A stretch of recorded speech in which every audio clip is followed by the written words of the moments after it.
Broadcasting way too early from three separate Wi-Fi connections. It's PT Breakfast Club with Tony Maritano, Dave Kittle, and Jimmy McKay.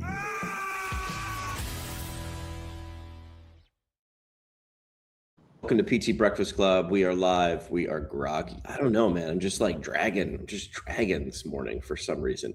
Today on the show, can your clinic put $60,000 in recurring revenue by acting more like a gym? That's a question, not a statement.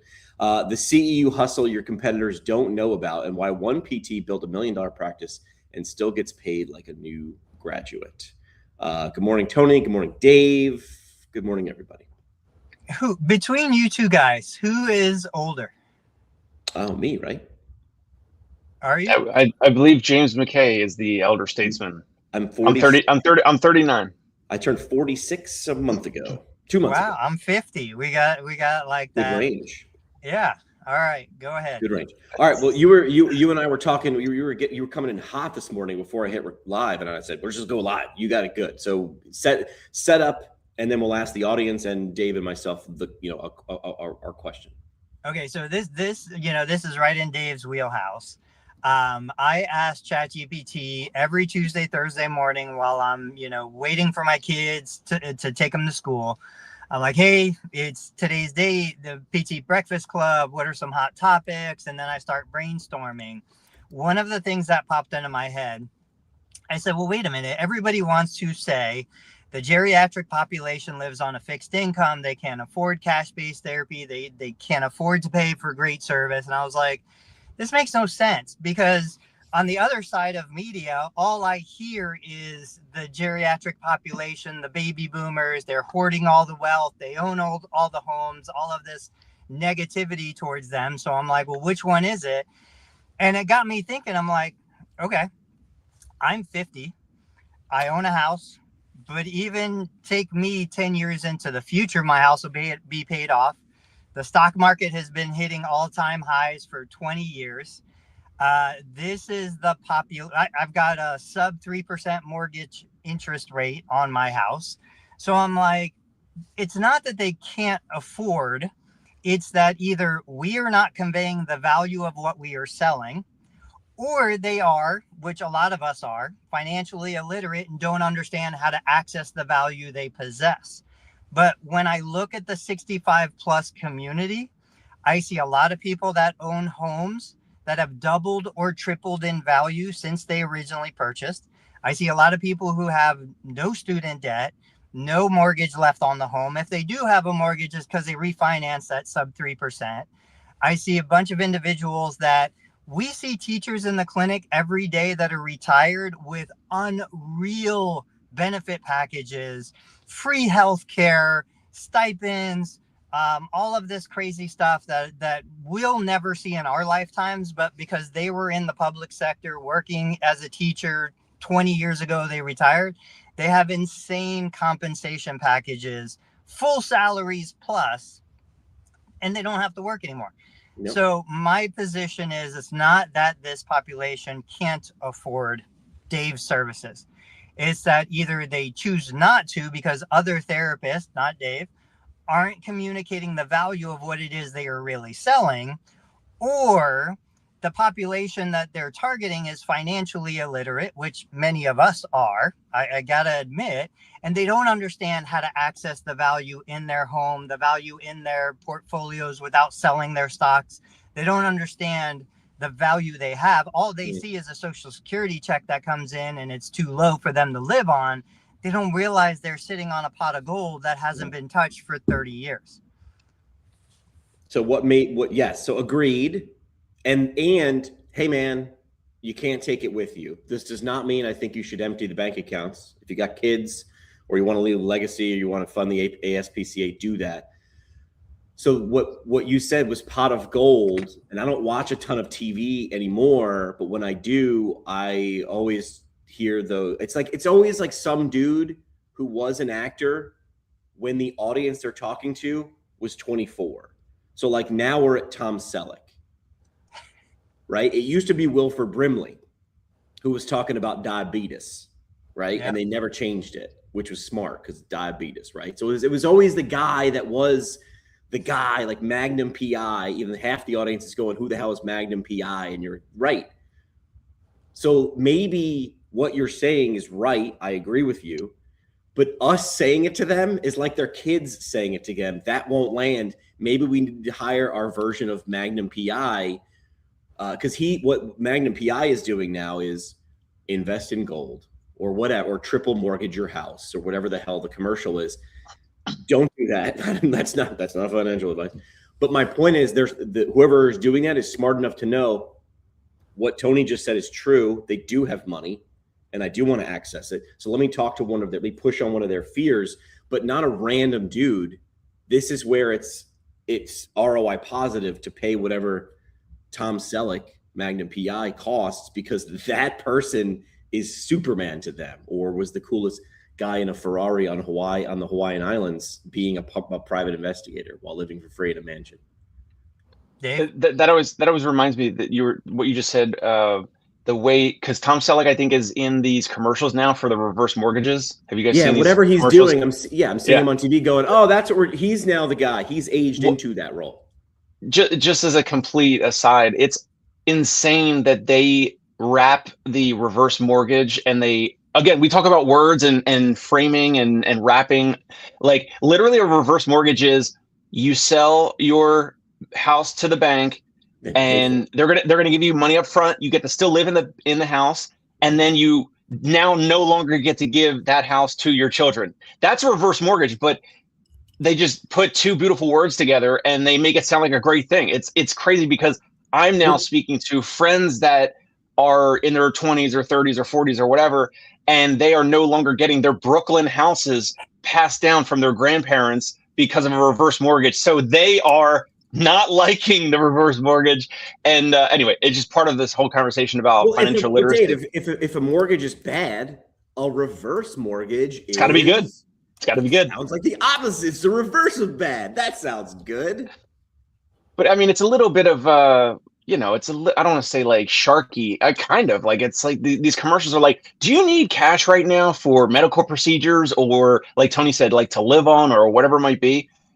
Have you considered a reverse mortgage? The bank will basically give you a briefcase and a Santa sack of money, and all you have to do is a couple things that we're going to put in the fine print. Just including we're going to take your house, and as soon as you pass away, it's ours, and then we're going to sell it, whatever, and you don't get to pass it along to your children or grandchildren. Now, of course, if you don't have any children or grandchildren, I think it is a great idea. But if you have children or grandchildren, I don't know. It's a little bit of a, not a little bit. It could be a big aspect of a family dispute. Let's just put it that way. Correct. What is your general thought, though, Dave? I had the stats, but I can't pull them up now.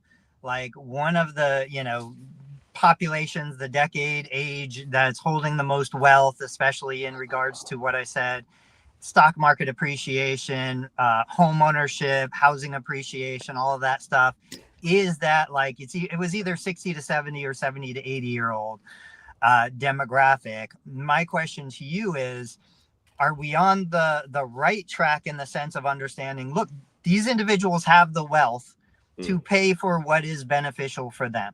They choose not to because we are sending the wrong message. We're communicating the wrong value proposition. They don't care about the things that we're trying to sell them.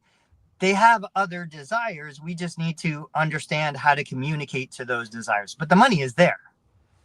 The money is absolutely there, and it's, for the most part, as Jimmy will say on any podcast, it's all about communication and messaging and the message. So yes, that's the thing. Historically, I know we've talked about this kind of intertwined a million different ways of, like, historically, physical therapy practices didn't have to care about the messaging, because it was like every practice took every insurance, and 10, 20 years ago, the insurances reverse adjusted for inflation were paying better then. And so you got away with it. You put up a shingle, and people call and they walk by and they stop in, and the practice took every insurance under the sun. And you didn't have to do what we do now, which is have an organized sales process, do sales role play, I'm literally onboarding a new physical therapist right now. And yesterday we spent 3 hours talking about words, like literally what words to use and why it's important to say things like, what are your expectations today of your first visit? And like all of these things to make a different experience. Before, physical therapy practice could get away with it. Now we're at a point where we want to like maybe get out of the payer system, or we're complaining about payment and reimbursement and all that. And now the words and the messaging and the positioning is more important than it ever has been before. Yep. Real quick on that topic, we should do a full segment, not today, but in the future, on words and language and how we say it. I've got a patient right now who had some foot and ankle issues. She went to a large national chain, a shoe store. And the one that got me, she was like, she told me, she said, going in, I told my husband, be ready. It's probably going to be $200 or $300 for a pair of shoes that they recommend. I said, well, how much was it? She was like, $2,500 was the lowest recommendation, the lowest cost recommendation. She said, the thing that the guy told me, it was 45 minutes. They just keep pounding the same idea. She said, the thing that almost got me to say yes was the guy said, well, if your husband needed it, wouldn't you do it for him? And Boom. She was like, oh, it pulled at my heartstrings. I was ready to say yes when he told me that. And I'm like, okay, I get it. But other professions, other service providers, product sales, they understand how to communicate. They understand how to convey the value. And if you really believe, this goes back to marketing is ethical. If you really believe that you can change this person's life, you can keep them in their house 5 more years. You can improve the quality of those 5 years. What else are they going to spend the money on that is more valuable than their independence and freedom? And I think about that every single day when I'm in the clinic. And dignity. Yeah. It sucks, man. It's the person who creates the life kit for helping your parents age is going to be like, you should throw money at that person if you can do it, right? Very, very good. Questions, comments, if you're watching live, drop them below. Which one should we do? Do you want to talk about this one LinkedIn post? We could do it quick if there's not a legs, but I thought this was good. This was Nick Schmidt asking this question. It wasn't really a question. Well, it was. He was saying, are physical therapy clinics missing out on a gym model opportunity that can provide steady revenue? He was saying he read something from Barry Benz, yada, yada. Essentially, like, I feel like we've been talking about this, which is like, you're not going to get more money from the insurance company. I bet. I regret to inform you that is never coming. It's never going to go up. It's always going to go down. Like gravity. Count on it to go down. So he's saying, could we do this gym model? And I was like, I've heard this before. They don't want loud music. They don't want a gym, but could you make a nice gym? And I was like, yeah, Tony does this. Here's where I was like, I don't think that feels right. If the clinic invests $200,000 in equipment and charges $75 a month, that's $90,000 per year in revenue. It's gonna take 2.5 years or whatever to make the money back, which is it's a lot of money. And I was like, yes, you could. I think less than $5,000 in a Facebook marketplace, right? I mean, because to get ramped up, and then you could always upgrade a little bit later. I know we want the brand new Rogue squat rack and the Nike rubberized kettlebells that are nice that I keep seeing on my feed, but I think you need less than $5,000 of equipment. Like, what are the 2 or 3 people? I don't know, a stepper, I don't know. Like, I think you could do it with less than $5,000. Tony, you're doing this. So like, this is the thing I feel like you've been leading people to water about. Yeah. What was the original Larry Benz article? I don't remember that. I don't remember either. He's putting in a lot of articles, which is good. He is. Yeah. So my thing with kind of, my understanding, and you guys correct me if I'm wrong, Planet Fitness is like a $2 million investment. Yeah. So he's saying, would we make a 10% investment relative to that? I would say the problem with investing $200,000, and it's just an arbitrary number, is if you don't have a proven model. Like McDonald's has no problem opening, a new restaurant because they have a proven model, they have a proven formula. We know it's going to work. We know the price points, the demographic, the community, all of that stuff is there. When I see a therapist spending $200,000, $300,000, $400,000 on a new clinic, it breaks my heart because they don't have a proven model. They are really rolling the dice on that. Yes. Now, I got stuck in what you're saying. I got stuck in the $5,000 model. I buy broken equipment off of eBay because none of my patients have enough strength or mobility to use a $5,000 recumbent bike. They're good on a $500 or a $50 broken recumbent bike. Like, so don't use me as an example. But what I shared in the comments was the real value in that model is not the 75 or the 100 a month. It's in building the community, getting the people there, having access to, and the three things that I said were, if I have even 20 people, 50 people doing a program like that, they've all been patients already. Nobody from the community can walk in cold. It's only people that have been patients. So I kind of can handpick who's the best candidate for this self-pay program. We started at 30 in 2002. We're at 100 a month in 2026. But the idea is I can handpick the community. I can offer it to them with no obligation. There's no contracts. You can quit anytime. And by having these people in my clinic twice a week, usually they're there 30, 40 minutes. Some people like to stay a little longer. It doesn't hurt me. It builds the vibe of the clinic. You've seen videos of my guys that are bringing in joke books and making everybody laugh, and like it builds the vibe in the community. But then also, if I get a cancellation, I can reactivate one of those patients to fill that spot. I can use it as word of mouth marketing because they all have friends and families and communities. They have neighbors that are getting hip and knee replacements, rotator cuff repairs. They're telling them to go to tonal therapy. So I save the money on the marketing. I've got money that's there for missed visits, cancellations, reactivations, and I've got the word of mouth and the community, the vibe, you know. So we've always had that in-house. It's always been net positive. The only thing, and I want to hear what you guys say about it, you have to have the staff that is willing to engage with these individuals. Jeremy, Kathy, Tony, we will talk, we will laugh, we will listen to their stories. I have had teams of therapists who believe if you're not a physical therapy patient, I'm not going to talk to you. I'm not going to look at you. I'm not going to engage with you. Mentally, they can't handle it. You know, mentally, they don't have the bandwidth to acknowledge when another person walks in the clinic. And definitely they can't answer a question if it's not the patient they're seeing. I mean, we know that these therapists exist. They're so like focused on the person in front of them. The rest of the world disappears. That is not a recipe for success. So I wouldn't be able to not speak to the person. I'd be like, what's up, dude? Like, you'd be like, Jimmy, I'll give you $100 if you could not talk to one person. I'd be like, okay. And I would last 7 minutes. And I'd be like, how are you? You would be the person that thrives in that environment. You are not the typical DPT in the workforce today. Wow. Really? See, Dave, what are you thinking? Wow. I would fit right into this culture. I mean, I think you guys, culture.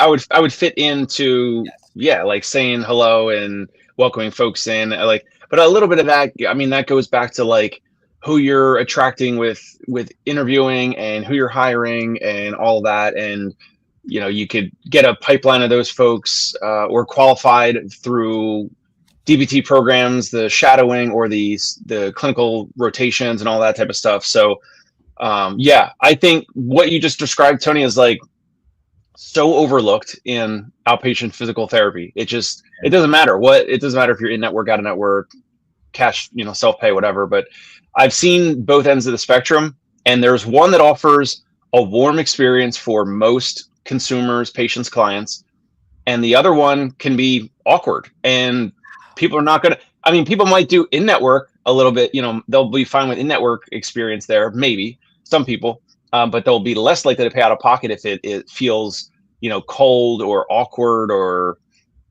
so. I'm still dumbfounded. Now, what I think is interesting is, so we have Planet Fitness less than 5 minutes down the road. We have other opportunities around us, the YMCA. Across the street, there's an Anytime Fitness that has free silver sneakers. Like, these individuals don't have to pay $100 a month. Right. But they've been with me for years and sometimes decades. And I ask them, I'm like, why have you chosen to continue to pay? A lot of times it's husband and wife. So they're paying $200 a month as a couple.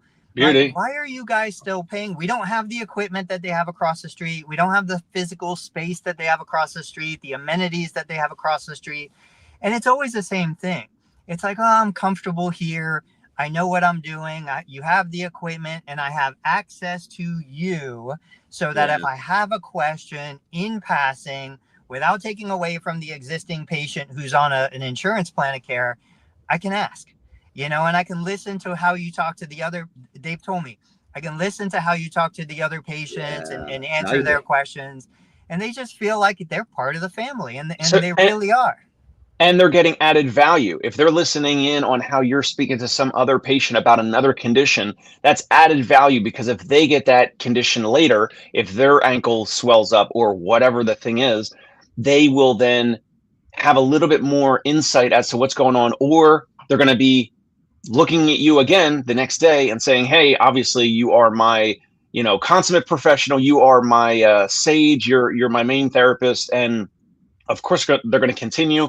This is why the price should be raised. I think everyone in the Ohio area, if I were there, I would say we're going to we're going to go $200 a month per person.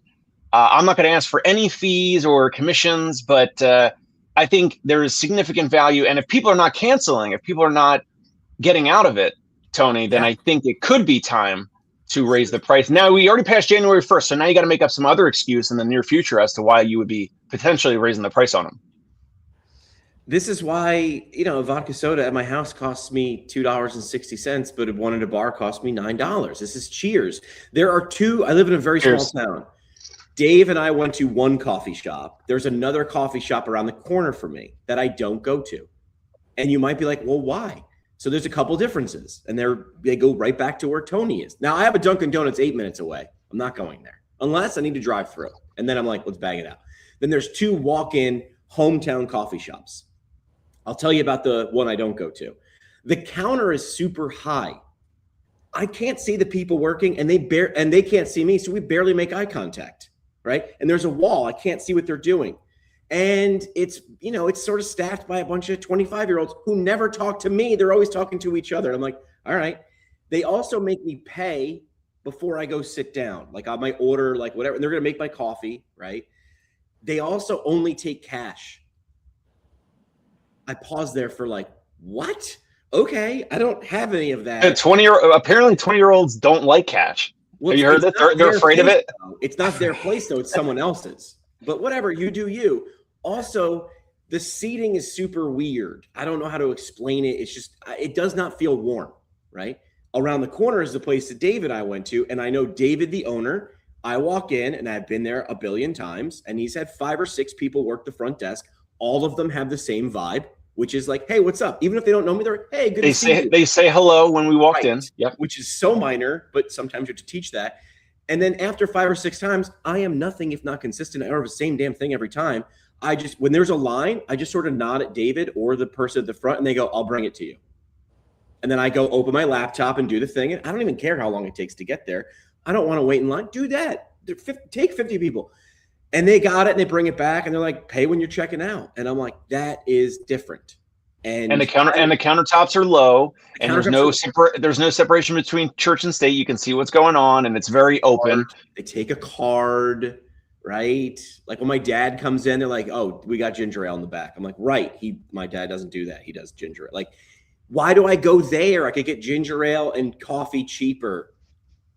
This applies to your people. This is still. I know you're fancy, and you went and got a degree in this fancy thing. Still deliver the basic thing. You're still serving consumers, yeah. Humans with brains who pick How long has that place been around, and how long have you been going? I don't know. I'd have to look. I've been going for 5 since I moved back to this area, so 2020.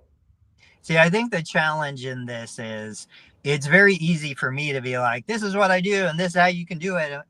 I've been around 25 years. I've been here since 2007. Now, was it like that in 2007 when I opened this location in this town for the first time? No. There was a decade of struggling and begging and send me people and I'll do anything it takes. And then slowly we started to build that history of people coming back like Jimmy, of knowing what this person wants and that person wants and knowing why this person is really here. Now, fast forward from 2007 to 2026, it's super easy for me to be like, yeah, 20, 30,000 in recurring revenue annually because people are willing to pay $100 and not go down the street to pay 15. But we got to acknowledge, like, it was a lot of hustle and a lot of struggle and a lot of frustration and thinking you're on the edge of closing down to get to this point. So I don't know. I don't know how you resolve that as a new practice starting today. Simple, not easy. Like, I've talked before. We'll talk inside baseball, right? Like, I've had large organizations sort of talk to me over beers and be like, we have a 9-person marketing staff. How come our podcast, what are we doing wrong? And I was like, okay, you have 14 people that need to approve every episode. So I use the gallon of gas analogy. If I had 2 gallons of gas, you have to keep making compromises. That's pouring a little bit, it's just a tablespoon of water in the gas, and then another tablespoon of water in the gas, and another tablespoon of water in the gas. I don't. I have gas, flame, fire. By the time you pour your gas on the fire, it's a little watered down. I don't know if it's catching fire at all. It's a cop-out. Also, I do 2 a week, every week for a decade, like Tony's saying. Do you want to be where I am? Great. Jump in your DeLorean, go back 10 years and do exactly what I did. But don't, because you can't do exactly what I did. Do your version of that. So this is simple, not easy. This is building a house. Every day is a brick. One brick. And Tony, did you say 20 or 30K per month recurring? So that means you have around 200 or 300 people paying? I said annually, or I should have said annually. Okay. Got it. Us, for our footprint, for our size, we were usually, and even still are, somewhere around 20 to 30 active members, $100 a month. So at 100, for whatever that comes out to. Okay. All right. Change topic real quick. Oh, yeah. we also are we on a slow advertisement day, Jimmy? We're not paying the bills today. No advertisers. Sorry. My apologies. No, I had a good one for this one. Sorry. This is brought to. There it is. Our advertising partners are going to get mad at us. Here we go. Yeah. It's brought to you by Jim Fogg. Yeah, Jim Fogg. Smells like eucalyptus, liability waivers, and just a hint of Tiger Balm. You spray this all around your clinic. It's not a gym, we swear. Aromatic mist of eucalyptus, liability waivers, and Tiger Balm. Transform your clinic, mask the gym. Jim Fogg. Visit us online and get the diffuser for free when you buy 12 months of the Tiger Balm scent aromatic mist. Jim Fogg. I can't believe you know what Tiger Balm is. I thought I was the only person. Tiger Balm is that stuff that's like, what's wrong with you? That works on it. I have this, that it works on that too. Yeah, just rub it. You just got to rub it harder. Like, think about that. That's so great. Like, rubbing stuff does make it feel better. Does it fix it? Not really. But your thing is like, but you put it on and you rub it. How smart is that? Be the thing that you have to pay in between, and then you're like, it does feel better. It's like, I know. So I just found out that BioFreeze is available on TikTok Shop. Of course it is, right? So now I need to go start getting some BioFreeze back in the clinic. We haven't used it in like 20 years and start selling it. It's crazy that BioFreeze is so big because it's basically just like menthol, right? This would be a great breakdown for us. Bengay, Tiger Balm. There was another one that was really popular, like in the consumer landscape. What BioFreeze did differently was they were only available in physical therapy, chiropractic clinics. They weren't selling direct to consumer until recently. And now they're on TikTok, which, I've never seen that before. So like that would be a great business analysis to see how they grew, because everybody in the 80s and 90s was using BioFreeze. I got it. It's on my list. Okay. All right, we'll do that. I also have bad words in physical therapy. We're going to do an episode on words. And BioFreeze, Tiger Balm versus Bengay. I can already see the thumbnail. Now I'm starting to think like Tony told me to think 2 years ago. I was like, think of the thumbnail, but like bang, bang, bang. Yeah. All right, quick idea. I sort of pitched this to you. This is for people in the profession who have CEU courses. And I'm going to steal this strategy from not myself, but the company that I used to work with in radio. So I want you to turn unused continuing education. This works with situations that are live. They can be in person or virtually live, but not what's the word I'm looking for? Like on demand. You can't just record it. That really wouldn't make any sense. So the idea is CEU courses have perishable inventory. These are like tomatoes, right? If you got a course on February 1st, come February 2nd, if you didn't put a button seat, you get nothing for it. It's $0. You've got space for 40 people. And if you only sell 30, like, dude, you lost. I want you to start thinking like you lost 10. I know you probably hit your break-even number, but what's the problem? How do we sell unused inventory? So here's what we did. I'll tell you what we did in radio, and then I think it's a logical flip. So we did this thing called, I think it was like half off Wednesdays. And this was around the time when Groupon was a thing. This is where we're like, hey, what if we took the little bit of thunder? Tony owns a restaurant in town. He doesn't make enough money to have an advertising schedule on the radio station, but he's a community partner. He's a community restaurant, and we want to help. You say, all right, let's do an exchange of value that you'll get something super high value. Our audience gets something like a steal, and we get a little something, something. So Tony gives me 10 $100 gift certificates from Tony's Pasta Place or wherever his restaurant is, right? So you gave me $1,000 in value. Now, it didn't cost you $1,000, right? Because there's margin there. But you gave me $1,000, and that has value, right? Jimmy then talks about this for 7 days. Hey, half off Wednesday's coming, half off Wednesday at the radio station website, 7 a.m., and they're only 10. Tony's is great. I went there, and I had the penne vodka with chicken. Tony's also nice. He makes me do exercises in the back. I don't really understand. It's a PT clinic. It's a restaurant. No, just kidding. But I'm talking about you for a week, because my job is to get you to focus on the one deal that's going to happen on half off Wednesdays. So you're getting a little zhuzh. There's a link to your website. People are going, I'm going to jump on there. Come half off Wednesday at 7 a.m. My morning guy jumps on, rings the bell. Woo, woo, woo. Half off Wednesdays now online. Tony's. You're getting zhuzh. My audience says, I'm going to get a $100 gift certificate for $50. That has to be the math. It needs to be big enough to be, okay, yeah, it's not 10%. It's not 25%. It's not buy one, get one free. It's 50. So the radio station is only making $500. Correct. And the audience is getting a steal. And Tony got some zhuzh for a few days. We keep all that cash. We sold $1,000 for $500. Now, of course, we're doing Tony's and Dave's and Sally's restaurants. We're doing a mix. So there's so it's supply and demand. I love it. Discount. So my thing is, I'm sitting here the other day and I was like, reminiscing about something. And I was like, oh, dude, why am I not doing this with CEU courses?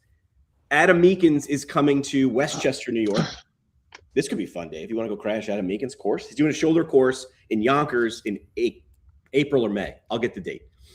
Well, no, it's just all about exercise, right? Because he doesn't like manual therapy. So can I just watch it on a stream?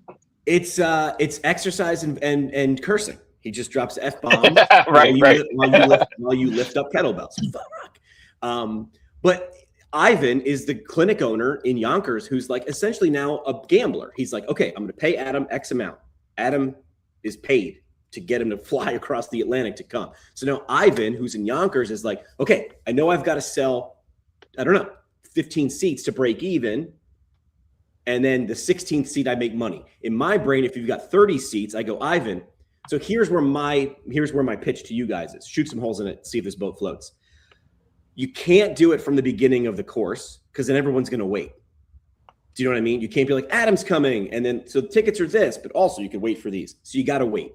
So my thing is I would launch these 3 weeks before, right? We're crunch time. And you know how many are left. And you don't give me all of them. If you have 7 seats left, I want like 3 or 5. And it's half off, same model. I wouldn't call it a Groupon. I wouldn't call it a discount. I would call it like secret seats, scholarship seats, side door seats, something like that to make it feel like it's like you knew the code and because you knew me, you got 50% off. And then Ivan goes, all right, I got 10 to sell. I gave you 3. Those are gone. But I'm getting enough zhuzh with the right audience to hopefully go, oh, Adam Meekins is coming to, oh, that's cool. So even if you sold 2 of the ones you wouldn't have, you didn't really lose anything. Tony will know this better than me, but my understanding is that the practice owner usually will get 1 or 2 or 3 free seats. And the practice owner benefits by getting a name or a person or a company to do the Con Ed there. So you would actually be doing business with the person that's actually conducting, whether it's McKenzie or whoever is the company The private practice owner gets a couple free seats for their staff therapist, and they host it. They don't pay anything. As far as I know, the practice owner typically doesn't pay anything. It's the content company that you would be speaking with that wants to fill the rest of those seats. There's a couple models. That, but a person like Adam, my guess is he's doing direct. He's just like, who wants me to come? And someone's like, okay. Adam, my guess is Adam's just like, I cost this. Have a great day. You sell this or you don't. That's my guess. But yes, to like a larger organization, that's correct. I would be talking to like the FMS or whatever sort of company that would be dealing with them. I think like someone like Adam. Adam is the company, and I'm just using exactly. Yeah. Last chance continuing education.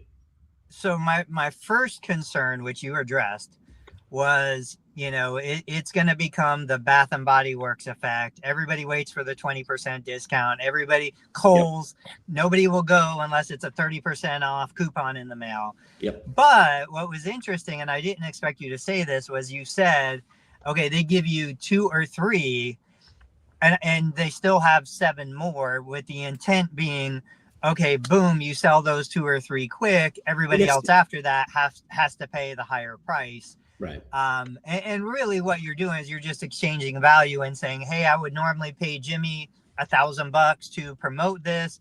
Instead, I'm giving him $1,000 of value with these, you know, tickets and these spots, and he's going to sell those to get his $1,000. And I get the benefits of the ads on the other side of that. Yeah. I mean, I love it. I think it's awesome. I just got to figure out how to do it. Like I would need to like structure the website to make the transaction, right? I'm sure someone smart out there would have, I feel like a Will Boyd would be like, oh, I just use this app and then, right. And I'm like, oh, got it. Yeah, I don't know that. But what like a Will Boyd would be like, super easy, done in 5 minutes. We did that. We did that for not just restaurants. We did that a lot. We started aiming it because what this did in radio, our sales reps were like, there's a certain revenue of business that when we go below, it doesn't make any sense for them to buy ads. Like we, in good conscience, can't really, it's not the juice ain't gonna be worth the squeeze. And so we offered this sort of like exchange of value and said, all right, now we're in this together. We have inventory too.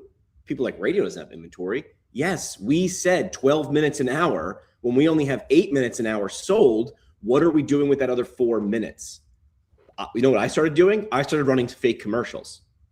Fake funny commercials. I would go into a booth with my production director, Tom, who was insanely creative with sound.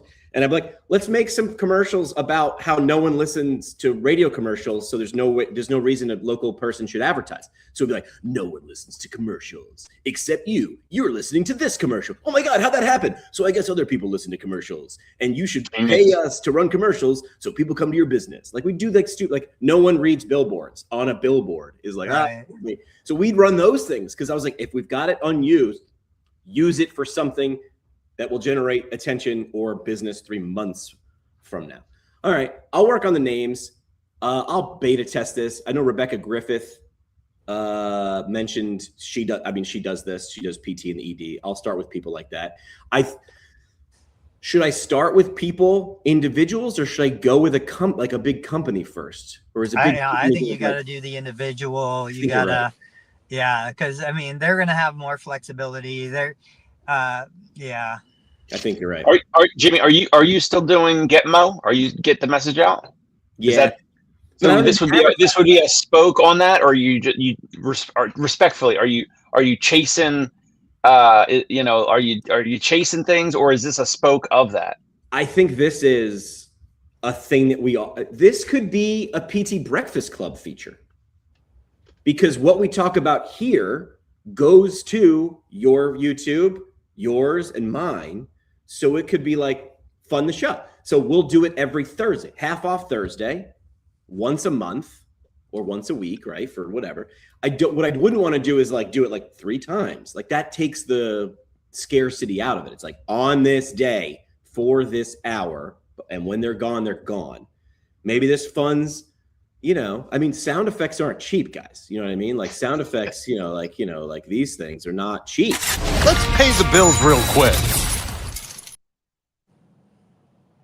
You're still on mute. Oh, there you go. You're back. Like I'm just thinking, like, do we prove the concept? Even if we just broke even or gave the money to charity, whatever. We could fund the Foundation for Physical Therapy Research, which I'm still on their board. Jimmy loves to give his money I know. away to nonprofits. Well, yeah, I know. I do. All right. Look, I'm wearing Team Gleason's t-shirt today. Expanding on this idea though, and I don't know that Dave would ever want to do this, but like this goes back to a physical therapy clinic that has extra space, extra capacity on the schedule. Like, why are they not doing something like this either internally? They have their list, they have their, last minute deals. We used to do this with massage therapy. You shoot out a list that morning to people who can't afford a full session, but maybe they still want therapy. They want to be on your schedule, and you can deliver them those last minute appointments that are open. I could see a marketing company coming in and developing the Open Table kind of platform, for physical therapy clinics that just don't have a good system. They don't have the infrastructure to fill those last minute open spots. Again, we used our wellness program, our non-covered maintenance, our memberships, because if I had 2 or 3 people in the clinic, I could pop them into a reactivation campaign and get them to fill an open spot. But if I don't have that, this is what you're doing. You're identifying that capacity, you're selling it at a discount, but even the discounted rate brings value because 50% of the revenue is better than 0% of the revenue, unless I have something more valuable to do. I think Dave has more valuable things to do than book an appointment. What about D3 from SME? Products. If you want to get attention for a product, let's say he had a thing that's sitting on his shelf, I would say to David from SME or Joseph Lowe, give me a product that's not moving. That's the thing that's rotting, right? It's been sitting on my shelf. Okay, hey, this is $100. You're gonna get it for $50. Let's get it moving. But now there's some attention behind that. So yeah, you gave me $100 in stretch straps or Stroops. I had Stroops on a live stream. I tried some live selling last week, 2 weeks ago. And that was good. That was good, by the way. I didn't see that at all. Let's talk about it in a second. Finish. Good, Jimmy. Finish what you're saying. You could do this for tangible products too, which is to say, like, hey, I've got 5 Hyperice, massage guns. They're normally $300, $150. Got to move now though.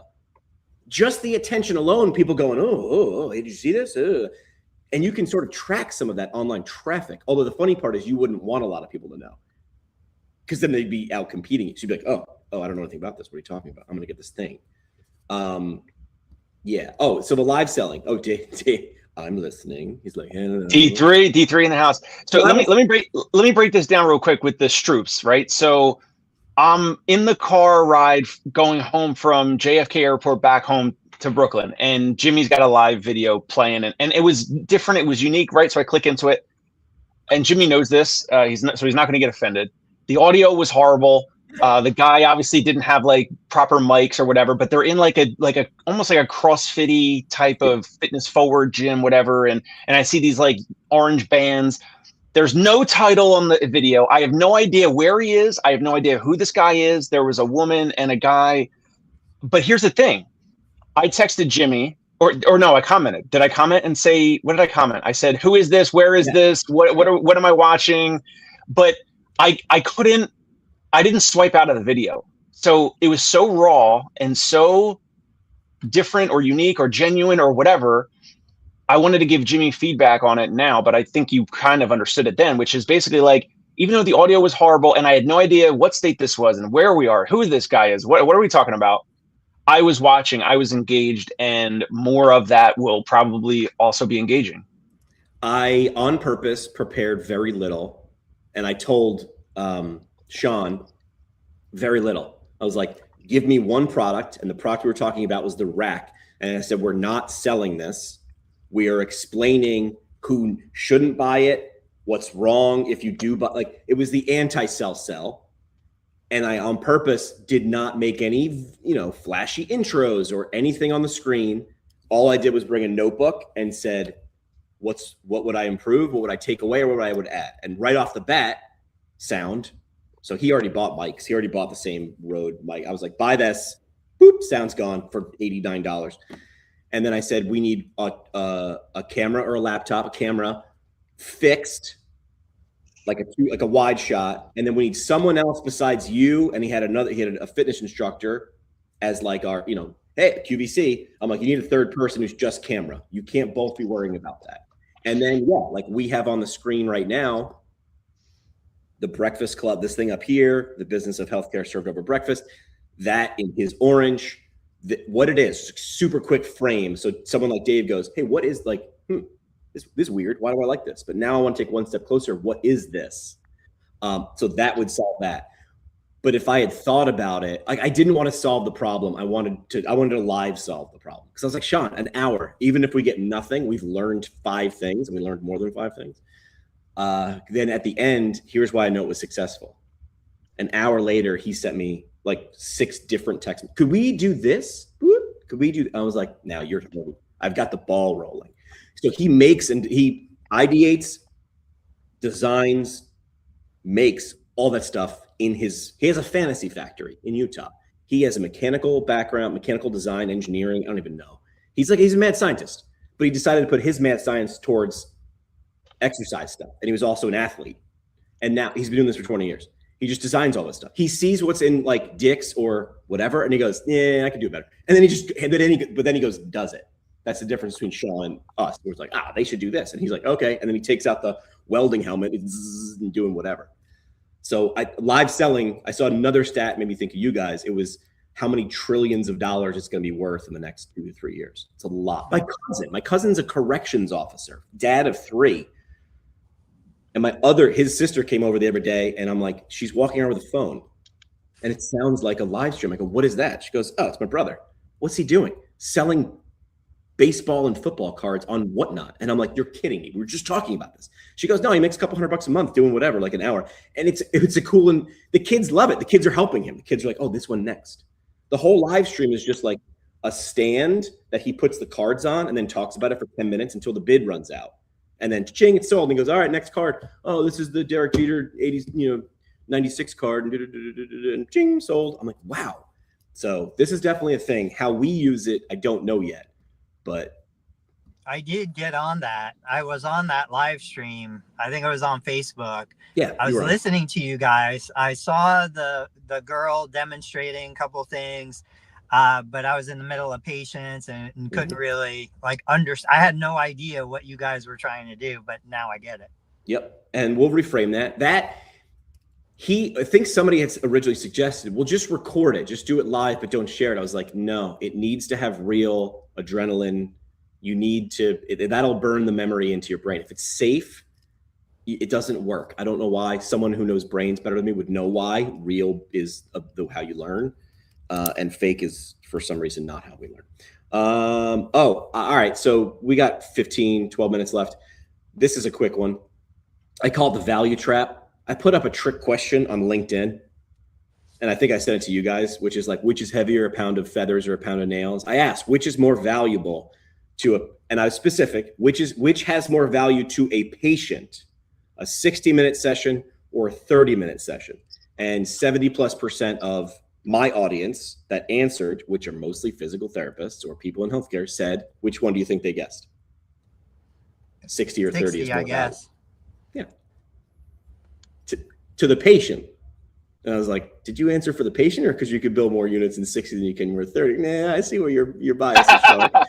Because I would say, if I changed PT session to oil change, which would you rather get? Well, I'd rather sit there for an hour and get my oil changed. When the answer is clearly, is it the same level of service? And if the answer is yes, then the answer is 30 minutes and not 60 minutes. So everybody's bias was on full display. So it's a great question that you knew would get engagement, and people just can't help themselves. I don't think I saw it and I didn't answer it, but I have some. I smell the you being a shark in the water as a trap. So I don't like this. Well, because there's not enough for me. There's not enough context, right? So you could have an hour physical therapy visit at a place where the therapist is treating 5 patients at the same time, right? But then their head's spinning, and the aide or the tech is doing exercise with the patient, whatever. or you could have a catch practice that's one-on-one for 30 minutes. So that's why it depends on how many other patients are being treated at the same time and all that. Do you want to hang out with your accountant for 2 hours or 15 minutes? Would you like to be in the dentist chair for an hour? If the outcome was the same, you want to be in the dentist chair for 7 minutes. You do the same thing in 7 minutes. 7-minute abs. 7-minute abs, not 8-minute abs. 7-minute abs is more valuable. So how do we change? And so my task to you in the next 11 minutes, explain to me how we change an entire profession's culture to think in outcomes and not time. I'm seeing it. I'm seeing it right now. I shared a comment the other day. Somebody, I don't remember who exactly, talked about shorter sessions. Is there, clinical evidence? Is this what's best? Put reimbursement on the table. I have seen more like pro shorter sessions in the last 3 months than I've seen in the last 23 years. Great.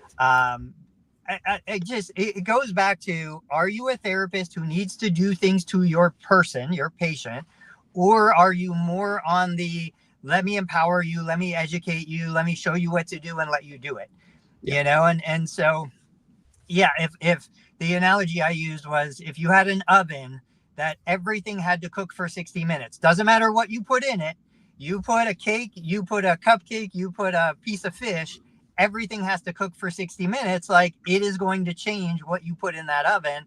But then we have microwaves. So I think what Dave delivers is very different than what I deliver. Yep. Dave is delivering the experience. He's delivering the time. He's delivering, something.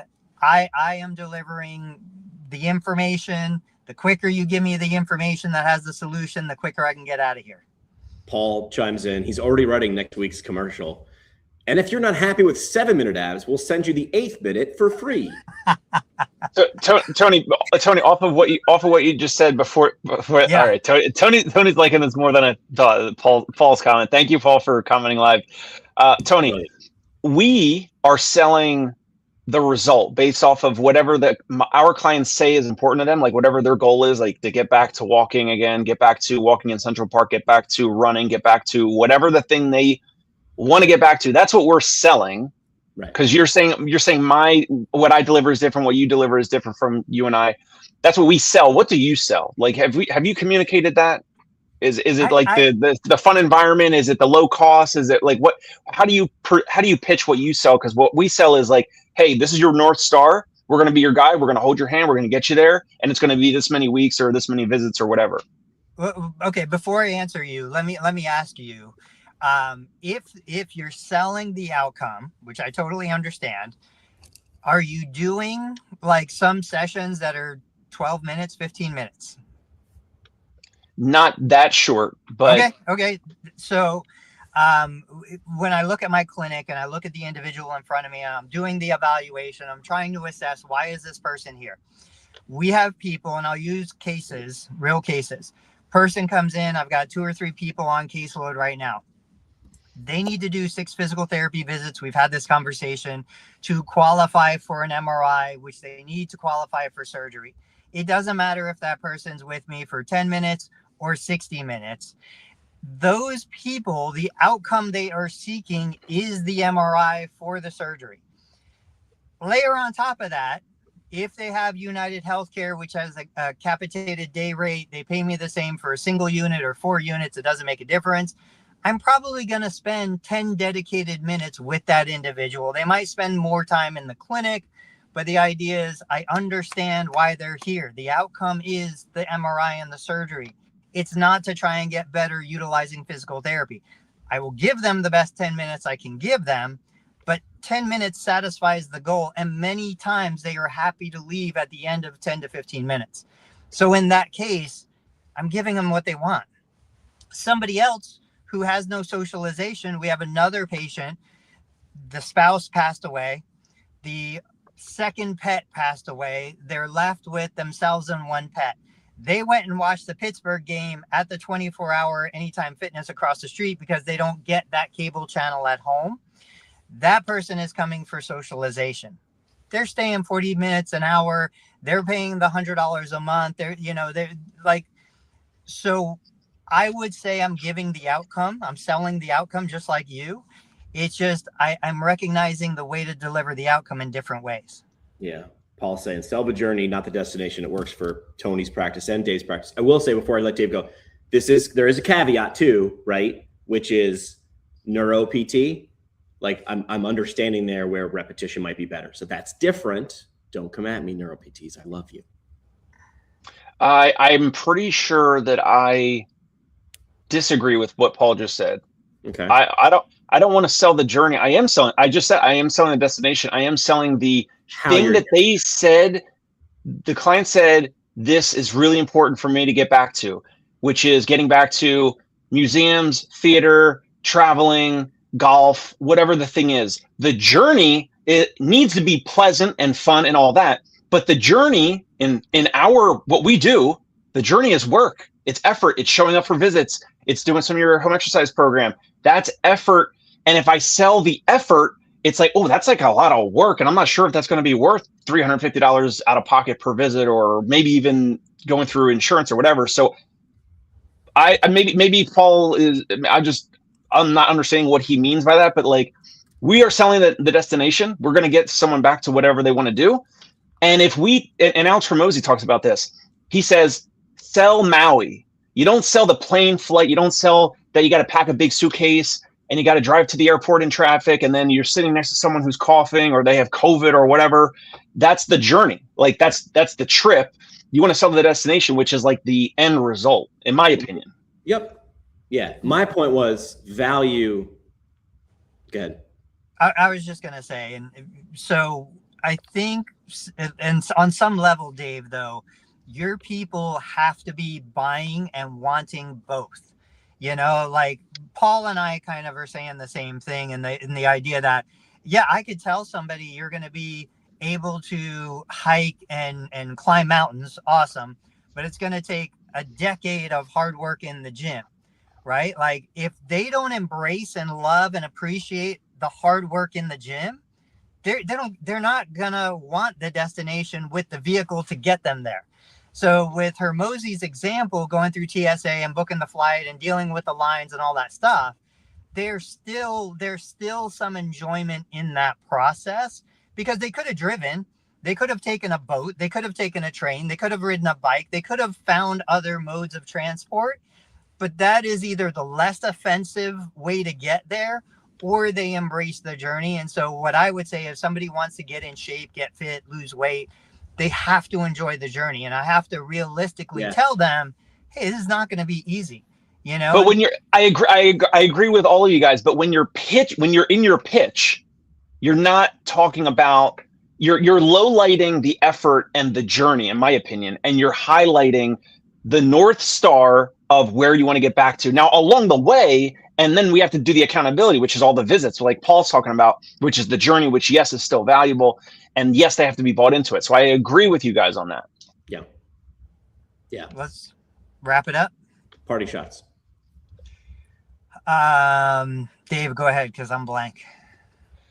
Well, we talked about a bunch of things. I think the Con Ed thing for Jimmy, I think that's still maybe a work in progress. I do think that could be something that we would do here. And I think that I'm not sure what type of sizing of Con Ed we could do potentially for that, to have some type of almost like a pseudo advertiser, get some income in to pay for all of the ChatGPT advertisements or whatever else that we're using. My hair product is not $0. You know what I mean? This does not, I don't just roll out of bed and get this. I have to splash water on this.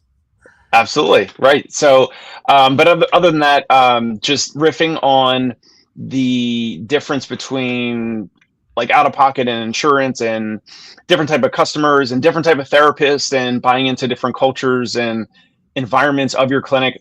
We just covered a bunch of different topics, but that's it for me.